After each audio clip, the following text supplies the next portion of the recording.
கொழுந்து அருந்து விழுந்து எழுந்த மலை அப்படின்ட்டு இந்த மலையை சொல்லுவாங்க. இந்த மலையோட பேர் கொழுந்து மாமலை அப்படின்னு சொல்லுவாங்க. அதாவது இந்த மேற்கு தொடர்ச்சி மலை வேற இங்க இருக்கு. அந்த மலையில பட்டு வர காத்து அப்படியே நம்ம மேல டைரக்டா அடிக்கிறதுனால நம்ம உடம்புல என்ன வியாதி இருந்தாலும் அது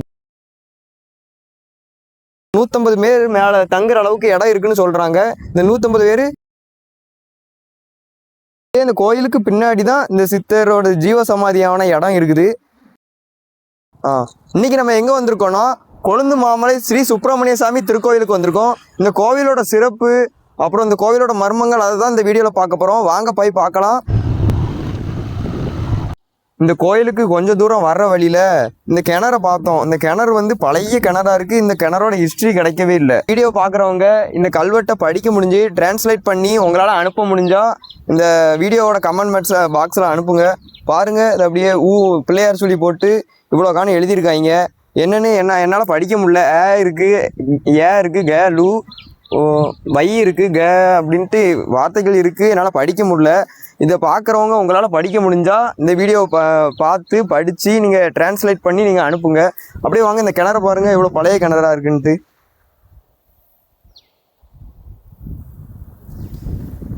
தண்ணியும் இருக்குது கிணத்துல. ஆனால் பழைய கிணறு, பழைய காலத்தில் கட்டின கிணறு மாதிரி இருக்குது. கல்களாக வச்சு கட்டியிருக்காங்க. அடுத்தது கோயிலில் தான் வீடியோ எடுக்கணும்னு கிளம்பி போயிட்டுருக்கோம். ஒரு கல்யாண வீடு. சரி, கல்யாண வீட்டில் எல்லோரும் போன பிறகு வீடியோ எடுக்கலான்னு கொஞ்ச நேரம் வெயிட் பண்ணி அதுக்கப்புறம் போன பிறகு எடுத்தோம். அப்படியே வயதான் கோயிலும் வாங்க உள்ளே போய் பார்க்கலாம்.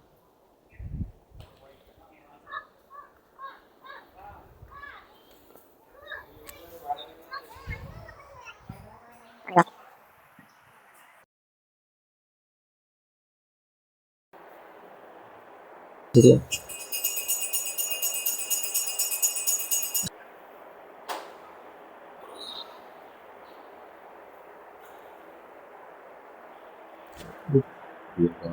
நம்ம கோயில்ல சாமி வந்து சிவன் அம்சத்துல குழந்தை வடிவமா ரொம்ப அழகா இருக்காரு பாருங்க அப்படியே.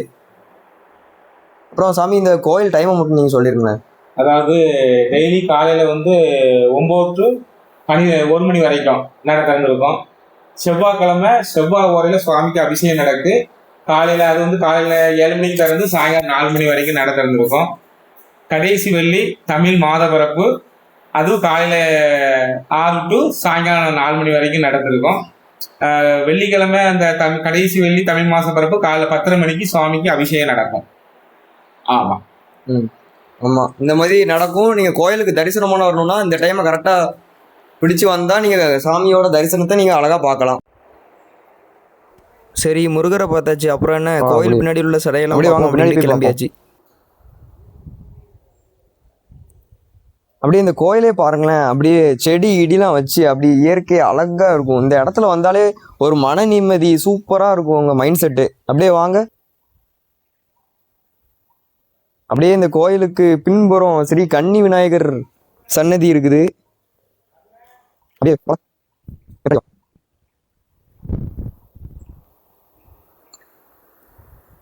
அப்புறம் இந்த சாமிகளும் இங்க இருக்குது. இந்த சாமியோட பேர் எனக்கு தெரியல, ஆனால் பாம்பு வடிவம் மட்டும் எனக்கு தெரியுது. அதை பார்த்து நீங்கள் என்ன சாமி அப்படின்ட்டு சொல்லுங்கள். இவரை பார்க்க சிவன் மோதி இருக்குது. அந்த சிவலிங்கம் குட்டியோண்டு இருக்கு பாருங்க, அப்படியே சூம் பண்ணு. சிவலிங்கம் மோதி இருக்குது. அப்படியே இங்கே வாங்க. அப்புறம் இதான் அந்த சாமி. இவர் சிவன் தான், எல்லாருக்குமே தெரியும். இவரும் கரெக்டாக அந்த கோயிலுக்கு அப்படியே பின்னாடி இருக்காங்க. அப்புறம் அப்படியே இந்த பக்கம் வந்தீங்கன்னா அப்பவே சொன்ன போது தான் மரம் ஒன்றுமே வெட்டாமல் அப்படியே சிமெண்ட் போட்டு அழகா, மரத்தை வெட்டக்கூடாதுங்கிறதுக்காண்டி அழகா இந்த இயற்கையோட இந்த கோயில் இருக்கணுங்கிறதுக்காண்டி சூப்பராக ஆக்கி வச்சிருக்காங்க பாருங்க இந்த இடத்த. அப்படியே இந்த கோயிலுக்கு வந்தோன்னு ஒரு அமைதி அழகு. இந்த மலை வேற அந்த பக்கம் இருக்கு, மலையை காட்டு. அப்படியே இந்த மலை அடிவாரத்துல தான் இந்த கோயிலே இருக்கு. அப்படியே இந்த கலசத்தை காமி.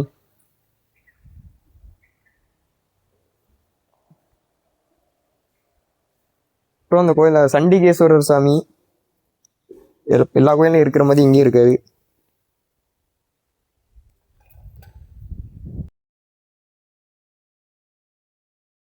இங்கேருந்து பார்த்தீங்கன்னா அப்படியே சாமி அழகா இருப்பாரு.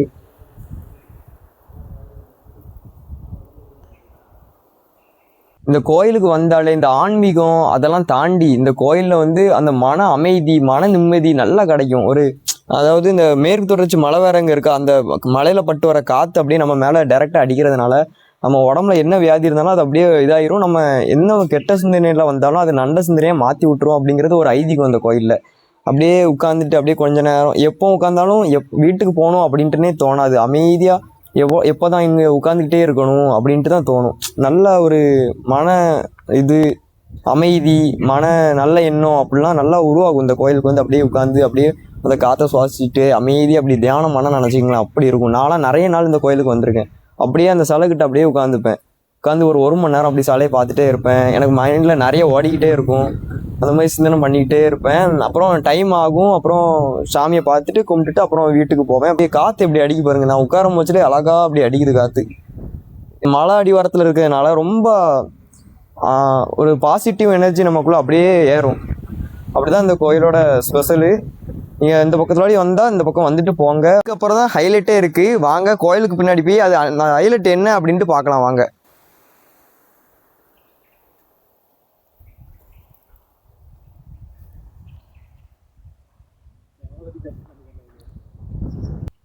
வணக்கம்.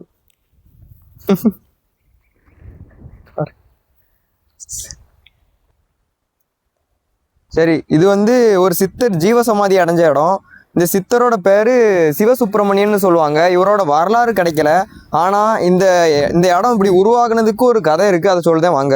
கொஞ்சம் வருஷத்துக்கு முன்னாடி இந்த இடம் அப்படியே முள் புதரா அப்படியே இருந்திருக்கு.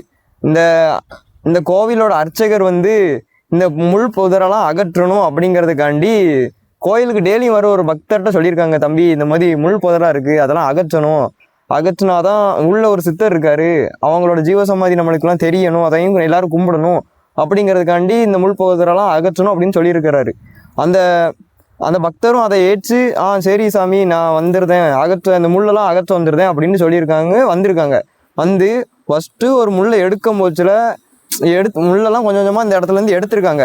எடுக்கும் போச்சில் நம்ம அகற்ற வர்ற அந்த பக்தருக்கு தண்ணி தாக்கம் எடுத்துருக்குன்னு அர்ச்சகர் வந்து தண்ணி குறை போயிருக்காங்க. தண்ணி குறை போகச்சில் இந்த ஒரு முள்ளை எடுக்கும் போச்சில் 20 அடியில் ஒரு சித்தர் வந்து காட்சி கொடுத்துருக்காங்க இந்த இடத்துல. அப்போ தான் இந்த இடம் இங்கே இருக்கிறது இப்படி இந்த மாதிரி ஜீவசமாதி அடைஞ்ச இடம் இவ்வளோ அழகாக இருக்குன்ட்டு எல்லாருக்கும் தெரிய வந்திருக்கு. அர்ச்சகர் இந்த வேஷ்டி கொடுத்துற மாதிரி காட்சி கொடுத்துருக்காங்க. அப்படி தான் இந்த இடம் உருவாகுனா. இது இப்போ தான் சமீபத்தில் கொஞ்சம் வருஷத்துக்கு முன்னாடி நடந்த கதை தான் இது. அதுக்கு முன்னாடி இந்த இடம் முள் புதராக தான் இருந்துச்சு. அப்படியே பாருங்கள். ஆனால் இந்த சித்தரோட வரலாறு இன்னும் கிடைக்கவும் செய்யாது. ஏன்னா இது வந்து ரொம்ப பழைய யுகங்கள் தோன்றுவதற்கு முன்னாடியே உள்ளது அப்படின்ட்டு நான் கேள்விப்பட்ட வரைக்கும் அப்படி தான் சொல்கிறாங்க. இதுதான் இந்த சித்தரோட அந்த கோயில் அப்படி காட்டு. அப்படியே நம்ம கோயிலுக்கு பின்னாடி அதை காட்டு. அப்படியே இந்த கோயிலுக்கு பின்னாடி தான் இந்த சித்தரோட ஜீவசமாதியான இடம் இருக்குது. சித்தரோட அவ்வளோ அவரோட அருள் கிடைச்சா எல்லாருக்கும் எல்லாமே நல்லதாகவே நடக்கும், நினச்ச காரியம் நடக்கும். அதனால இந்த கோயிலுக்கு வந்துட்டு இந்த சித்தரை பார்க்காம யாரும் போயிடாதீங்க. சரி, அடுத்ததே நம்ம பார்ப்போம். நாங்கள் வீடியோ எடுத்துகிட்டு இருக்கும் போச்சில் ஆஞ்சநேயர் எப்படி எங்களுக்கு காவலுக்கு வந்து நிற்கார் பார்த்தீங்களா? வாங்க அடுத்து இன்னொரு இடத்த பார்ப்போம். அதுக்கப்புறம் நம்ம என்ன பார்க்க போகிறோம்னா பால் கிணறை பார்க்க போகிறோம். பால் கிணறோட ஸ்பெஷலை நான் சொல்கிறேன் வாங்க.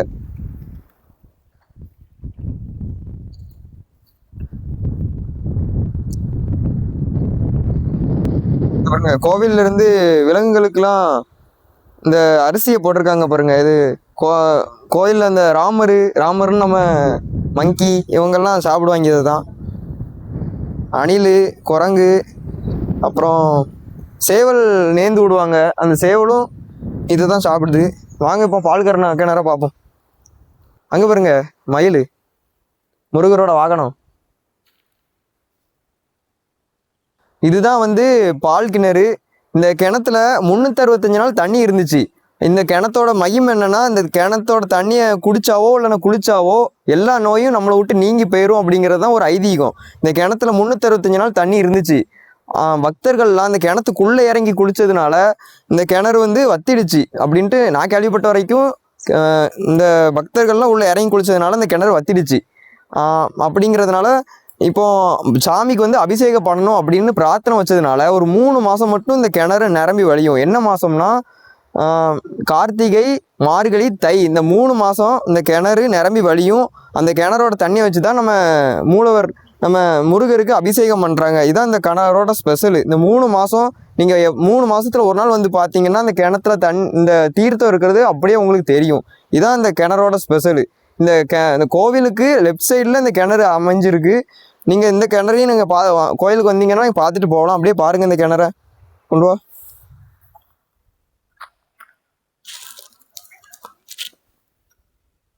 அப்படியே ஜூம் பண்ணு. இப்போ வந்து இந்த கிணறுல தண்ணி இல்லை, காட்டுறேன் பாருங்க.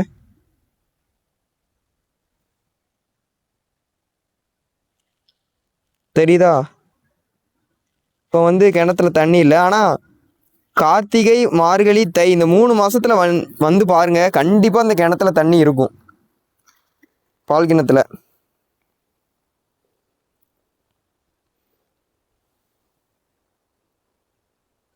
இந்த இடத்துல இருந்து கோயிலோட வியூவை பாருங்க. அப்படி கோயில், அப்புறம் ஆலமரம், அந்த மலை என்ன அழகா இருக்கு பாருங்க. இந்த வியூவே அப்படியே இயற்கையோட ஒன்றிணைஞ்சு இருக்கிற மாதிரி இருக்கு பாருங்க. அப்படியே சூப்பரா இருக்குல்ல.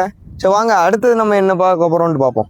இங்க பாருங்க, இந்த இடத்த அப்படியே பாருங்க, எத்தனை ராமர் இருக்காங்க பாருங்க. 1 2 அக்கா, தங்கச்சி, சித்தப்பா, பெரியப்பா பிள்ளைகள், தம்பி, மாமா, ஒன்று விட்டு சித்தப்பா மாவன் எல்லாரும் இங்கே தான் இருக்காங்க. அப்படியே பாருங்க, நான் ஓடிட்டு பாருங்க. சொன்னோன்னே இவ்வளோ நேரம் இதில் தான் குளிச்சுட்டு இருந்துச்சு. எல்லாம் ஃபேமிலியாக வந்து குளிச்சாங்க, எங்களை பார்த்தோன்னே ஓடிட்டாங்க. அப்படியே இந்த கோயிலுக்கு முன்னாடி பார்த்தீங்கன்னா இடும்பன் சுவாமிகள் இருக்காங்க. எல்லா முருகர் கோயிலையுமே முன்னாடி இடும்பன் சுவாமிகள் இருப்பாங்க. அதே மாதிரி இந்த கோயில்லையும் இந்த இடத்துல தான் இடும்பன் சாமியோட இடம் அமைஞ்சிருக்குது. அப்படியே பாருங்க. அதுக்கப்புறம் நம்ம கீழே ஒரு கோயில் இருக்கு, அதை பத்தி வாங்க பார்க்கலாம். அப்படியே அந்த கோயிலுக்கு முன்னாடி தான் இந்த கோயிலும் அமைஞ்சிருக்கு, வாங்க பார்க்கலாம்.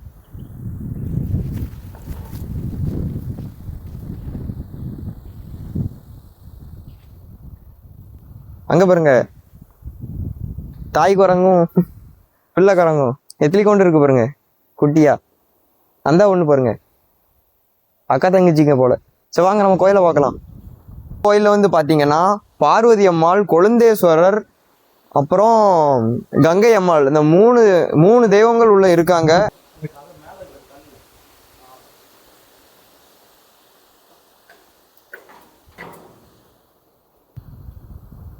அடுத்தது நாகம்மாவை பார்ப்போம். இப்போ வந்து பார்த்தோம்ல, அந்த கோயிலுக்கு அப்படியே பின்புறம் பார்த்தீங்கன்னா ஒரு புத்து இருக்கும். இது வந்து அம்பாள் வடிவத்தில் இருக்குது. இது வந்து தானாகவே உருவான புத்து. அம்பாள் வடிவத்தில் இருக்கிறதுனால அம்பாளாக நினச்சி இந்த புத்தை வந்து எல்லோரும் கும்பிடுறாங்க. பால் ஊற்றிட்டு மஞ்சள் 3 வாட்டி சுற்றும் போது மஞ்சள் போட்டுட்டு அப்படியே நேர்த்தி கடனை செலுத்திட்டு போகிறாங்க. இந்த இடத்துக்கு வந்து மழை நேரம் இந்த இடத்துல வந்து பார்த்தீங்கன்னா தண்ணி அப்படியே ஃபுல்லாக தண்ணி அப்படியே அடிச்சுட்டு போகும். இந்த இடத்த ஃபுல்லாக அப்படி தான் இருக்கும். இங்கே பாருங்கள், இந்த பழையெல்லாம் வச்சு அவங்க நேர்த்தி கடனை செலுத்திட்டு போயிருக்காங்க, நேர்ந்துட்டு போயிருக்காங்க. எனக்கு இந்த மாதிரி தொழில் வேணும், இந்த மாதிரி குழந்தை பாக்கியம் வேணும் அப்படிங்கிற மாதிரி அவங்களோட பிரார்த்தனையை இதில் வச்சுட்டு போயிருக்காங்க. உங்களுக்கும் இந்த மாதிரி ஏதாவது லைஃப்பில் ப்ராப்ளம் என்ன ஆச்சுனாலும் இந்த இடத்துக்கு வந்து இந்த மாதிரி பிரார்த்தனை செலுத்திட்டு போங்க. நீங்கள் நினச்சது கண்டிப்பாக நடக்கும். இந்த மலையோட பேர் தான் கொழுந்து மாமலைன்னு சொல்கிறாங்க. திருவண்ணாமலைக்கு அடுத்த ஸ்தலமாக இந்த கோயிலில் தான் தீபம் ஏற்றுறாங்க. அப்புறம் இந்த கோயிலுக்கு மேலே சிவனோட அம்சத்தில் ஒரு சிவலிங்கம் இருக்கிறதாவும், அந்த சிவலிங்கத்துக்கு பக்கத்தில் ஒரு சின்ன ஊத்து இருக்கிறதாவும், அந்த ஊற்றை தண்ணி கோரிட்டே இருந்தால் அந்த வச்சாத ஊற்றா கொஞ்சம் இவ்வளோ அடி தான் இருக்கும் அந்த இடமே. ஆனால் அந்த தண்ணியை தோண்ட தண்ணி வந்துக்கிட்டே இருக்குமா அந்த ஊற்றுல. அந்த ஊற்றை வச்சு தான் அந்த சிவலிங்கத்துக்கு அபிஷேகம் பண்ணிட்டு இந்த மலையில் வந்து திருக்கார்த்திகை அன்னைக்கு தீபம் ஏற்றுவாங்களாம். திருக்கார்த்திகை அன்னைக்கு ஒரு 2 மணிக்கு இங்கேருந்து எல்லோரும் தீபம் ஏற்ற கிளம்புவாங்க. கிளம்பி 2 மணிக்கு கிளம்பி 6 மணிக்கு அங்கே போய் சேர்ந்து சிவலிங்கத்துக்கு பூஜை பண்ணிவிட்டு அப்புறம் தான் அந்த தீபம் ஏற்றுவாங்க எங்கே போய். அப்புறம் தீபம் ஏற்றிட்டு அடுத்த நாள் காலையில் 5 மணிக்கு தான் பக்தர்கள் எல்லாரும் தீபம் ஏற்றிட்டு கீழே இறங்கி வருவாங்க. அப்புறம் இந்த கொழுந்து மாமலைக்கு தீபம் ஏற்ற போகணுன்னா Aadhaar card, passport size photo இருந்தால் ஒரு 150 பேர் மேலே தங்குற அளவுக்கு இடம் இருக்குன்னு சொல்கிறாங்க. இந்த 150 பேர் ஆதார் கார்டு, அந்த பாஸ்போர்ட் சைஸ் ஃபோட்டோவை நம்ம கோயில் நிர்வாகத்திட்ட கொடுத்தா நம்ம மேலே ஏறதுக்கு நம்மளுக்கும் அனுமதி இருக்குது. இந்த மலைக்கு கொழுந்து மாமலைன்னு எப்படின்னு பேர் வந்துச்சுன்னா, ஆஞ்சநேயர் சிரஞ்சீவி மலையை கொண்டு போகும் பட்சத்தில் ஒரு சிறு பகுதி அதுலேருந்து கீழே விழுந்துட்டு, கீழே விழுந்த உடனே ஆஞ்சநேயர் வந்து கீழே இறங்கி வந்து பார்க்காரு. இப்படி கீழே இறங்கி பார்க்கும் பட்சத்தில் கால் தடம் அப்படி பதிஞ்சிருமா, அந்த ஆஞ்சநேயரோட கால் தடமும் இந்த இடத்துல இருக்கிறதா சொல்கிறாங்க. இந்த சிரஞ்சீவி மலையோட பகுதி தான் இந்த கொழுந்து மாமலை அப்படின்னு சொல்கிறாங்க. இந்த சிரஞ்சீவி மலை வந்து ஒரு மூலிகைத்தன்மை உள்ள மலையாக இருக்கிறதுனால இந்த அந்த மலையில் பட்டு வர்ற காற்று நம்ம சுவாசிச்சா பல நோய்கள் குணமாகும் அப்படிங்கிறது ஒரு ஐதீகம். சிரஞ்சீவி மலையோட ஒரு துகள் ஒரு இதுதான் இந்த கொழுந்து மாமலை. அதனால தான் கொழுந்து அருந்து விழுந்து எழுந்த மலை அப்படின்ட்டு இந்த மலையை சொல்லுவாங்க. இந்த மலையோட பேர் கொழுந்து மாமலை அப்படின்னு சொல்லுவாங்க. சரி, இவ்வளோ விஷயம் பார்த்துருக்கோம். நீங்கள் இந்த கோயிலை பற்றி என்ன நினைக்கிங்க அப்படின்ட்டு கமெண்ட் பாக்ஸில் சொல்லுங்கள். இந்த வீடியோ பிடிச்சிருந்தா லைக் பண்ணுங்கள். அப்புறம் இந்த கோயில் எங்கே லொக்கேட் ஆகிருக்குன்னா திருநெல்வேலி மாவட்டம் களக்காடு டு சேர்மாதேவி ரோட்டில் தான் இந்த கோயில் இருக்குது. அந்த ஸ்கேடு காலேஜ் சேர்மகதேவி ஸ்கேடு காலேஜுக்கு ஏற்றப்பில் ஒரு ஆர்ச்சி இருக்கும். அந்த ஆர்ச்சிக்குள்ளே ஒரு 1 கிலோமீட்டர் தள்ளி போனால் நம்ம ஸ்ரீ பாலசுப்ரமணிய சாமி திருக்கோவில் கொழுந்து மாமலை கோவில் அப்படின்ட்டு கேட்டாலே எல்லாருமே சொல்லுவாங்க இங்கே தான் இருக்குது அப்படின்ட்டு. இந்த வீடியோ எப்படி இருந்துச்சு? எனக்கு கிடைச்ச இன்ஃபர்மேஷனை தான் நான் சொல்லியிருக்கேன். நான் கேள்விப்பட்ட வரையில் இதுதான். ஆனால் இதோட உண்மையெல்லாம் நிறைய மறைஞ்சு போயிருக்கு. நான் கேள்விப்பட்ட வரைக்கும் இவ்வளோ இன்ஃபர்மேஷனை கலெக்ட் பண்ணி நான் உங்களுக்கு சொல்லியிருக்கேன். பிடிச்சிருந்துச்சுன்னா லைக் பண்ணுங்கள், ஷேர் பண்ணுங்கள், கமெண்ட் பண்ணுங்கள், மறக்காமல் சப்ஸ்கிரைப் பண்ணுங்கள். அடுத்த வாரம் வேறு என்ன வீடியோ போடலாம் அப்படின்ட்டு யோசித்து அடுத்த அப்டேட்டை நான் உங்களுக்கு சொல்கிறேன். நன்றி, வணக்கம்.